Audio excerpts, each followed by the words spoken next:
பாட்டாளி மக்கள் கட்சி ஒரு காலத்தில் வன்னியர் சங்கத்தோடு சேர்ந்து இருந்தது என்பதை நீங்கள் புரிந்து கொள்ள வேண்டும்.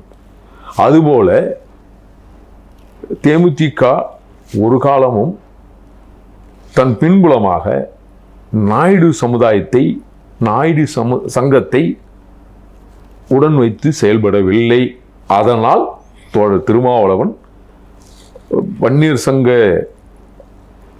சங்கத்தை உடன் வைத்து செயல்பட்ட பாட்டாளி மக்கள் கட்சி என்பது அப்படித்தான் பார்க்கப்பட்டதை தவிர ஒன்றும் இல்லை. இங்கு வட மாவட்டத்தில் இன்றைக்கு பாட்டாளி மக்கள் பேசுகிற விஷயத்தில் நான் முரணுக்காக பேசவில்லை.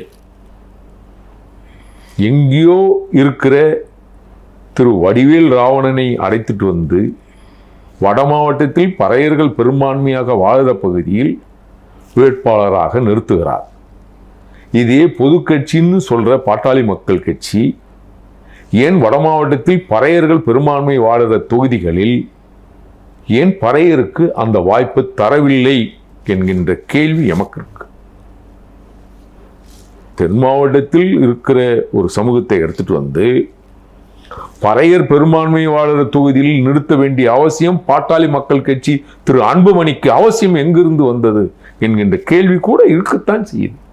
அந்த கேள்வியை பட்டியல் சமூகத்தில் இருக்கிற பறையர்கள் கேட்கத்தான் செய்கிறார்கள் என்பதை திரு மருத்துவர் அன்புமணி ராமதாஸ் அவர்கள் தெரிந்து கொள்ள வேண்டும்